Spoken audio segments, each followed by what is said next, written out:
Karena ini title-nya uncensored, saya mungkin sudah saatnya menceritakan. Emang waktu itu dia minta berapa, Pak Dis? Kalau dirupiahkan miliaran lah, kalau dirupiahkan. Ya. Ada angka kira-kira berapa? Aduh, udah agak lupa saya harus. Tapi orangnya masih ada, saya bisa tanya. Itu dia minta Juta dolar lah, juta dolar. juta dolar. Oh, oke.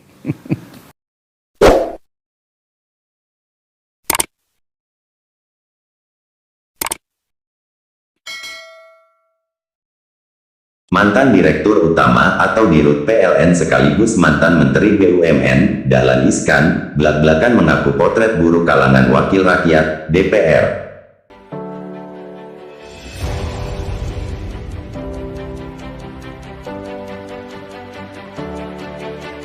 Praktek buruk meminta jatah atau palak pada badan usaha milik negara, PT PLN dengan dalih hadiah lebaran atau THR Idul Fitri.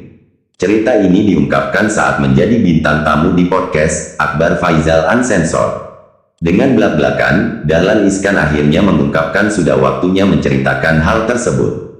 Meski dia menyadari jika podcast tersebut akan tayang tanpa proses edit, diperkirakan bukan saja lembaga DPR yang banyak dihuni oleh pahlawan kelam beginian, tetapi lembaga-lembaga vital negara lainnya.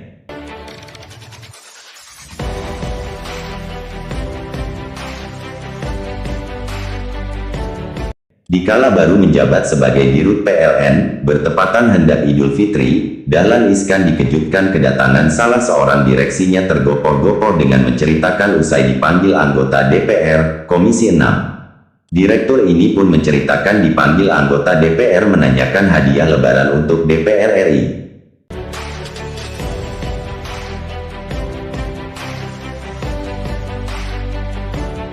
Lalu Dahlan pun menanyakan bagaimana menjawab permintaan tersebut. Direksi itu pun ternyata tidak menjawab langsung atau menjanjikan karena akan membicarakan dengan direksi lainnya.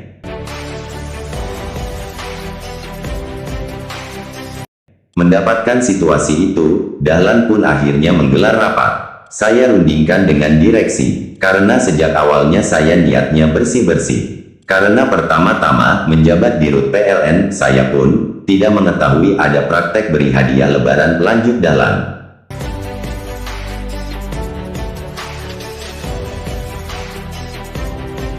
Dahlan pun akhirnya berdiri di depan papan tulis dengan menuliskan berbagai konsekuensi yang dihadapi jika permintaan tersebut ditolak.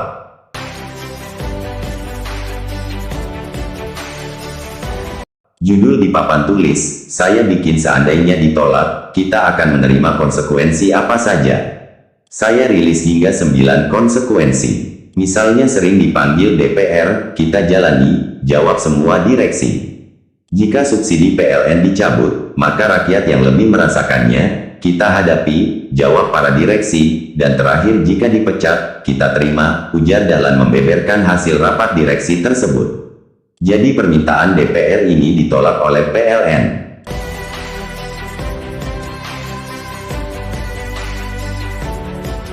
Kami akhirnya menunjuk satu orang direksi yang mulanya dipanggil DPR tadi, untuk menyampaikan hasil rapat tersebut. Dari direksi ini pun diketahui sosok DPR yang meminta jatah hadiah lebaran, sekaligus jumlah yang diminta dalam satuan mata uang dolar. Tahu, kita, siapa orangnya, nilainya juta dolar, jika diuangkan miliaran rupiah, atas nama komisi, pungkas Dahlan.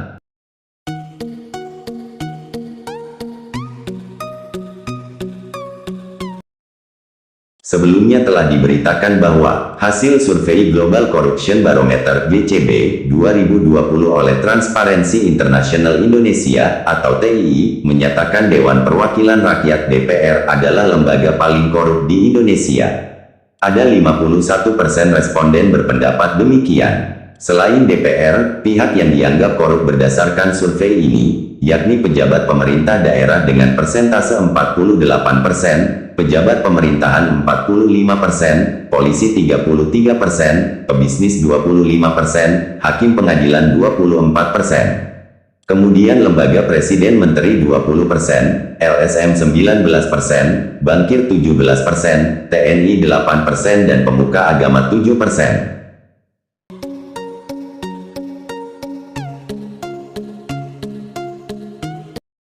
Sementara itu diberitakan bahwa Indonesia menjadi salah satu negara terkorup tahun 2020 di antara negara G20 lainnya dengan skor 37 atau turun 3 poin dari skor tahun sebelumnya. Sedangkan di level seluruh dunia, ranking indeks korupsi Indonesia merosot ke urutan 102 negara paling korup dari 180 negara.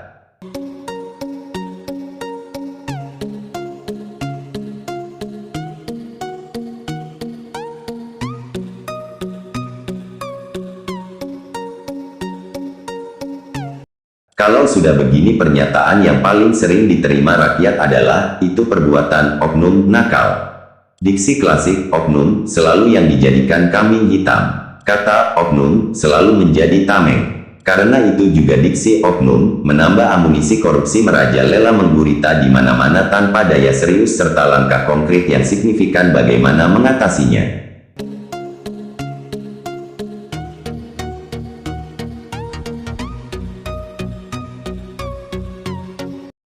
Tengok saja RUU perampasan aset koruptor yang tidak dimasukkan ke dalam program legislasi nasional atau prolegnas prioritas tahun 2021 dan 2022. Malah yang dipertontonkan kepada rakyat adalah saling tuding antara lembaga eksekutif dan legislatif ihwal RUU ini lolos dari prioritas prolegnas.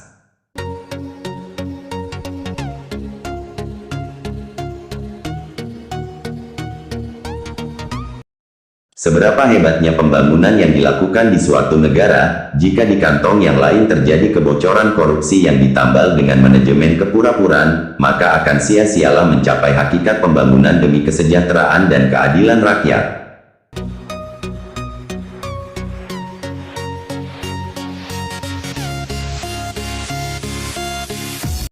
Nah, sampai kapan Indonesia bisa keluar dari perangkap para Batman hitam ini? Apakah perlu dilakukan mosi tidak percaya dari rakyat daerah-daerah kepada pemerintah pusat untuk merubah sistem terpusat menjadi federal, bukan sekedar otonomi banci?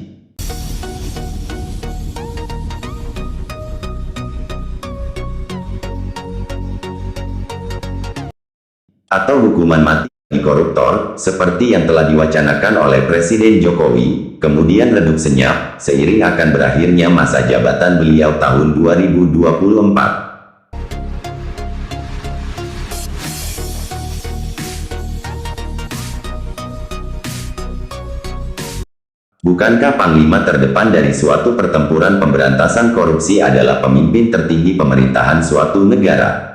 Bukankah ikan membusuk dimulai dari kepalanya? Mengutip ucapan Cicero di depan para senator dan rakyat yang sedang berkumpul di sebuah gedung pertemuan umum, karena sedang membicarakan perilaku korupsi masif yang dilakukan para petinggi di Roma pada waktu itu.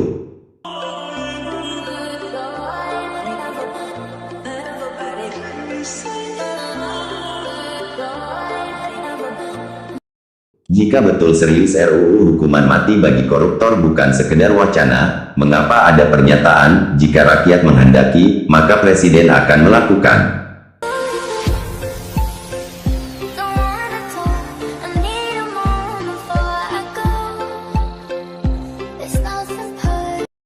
Siapakah rakyat yang tidak menghendaki para perompak uang rakyat ini dihukum seberat-beratnya dengan hukuman mati?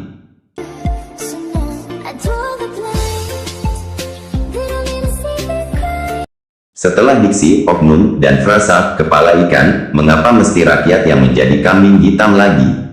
Wis, walau walam.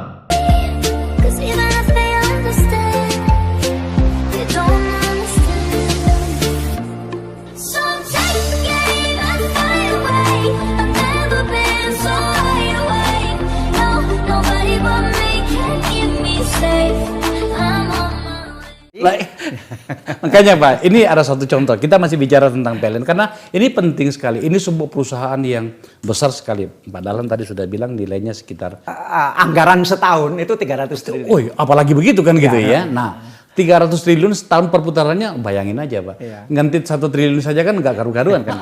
Karena ini taitannya uncensored, saya mungkin sudah saatnya menceritakan. Oke.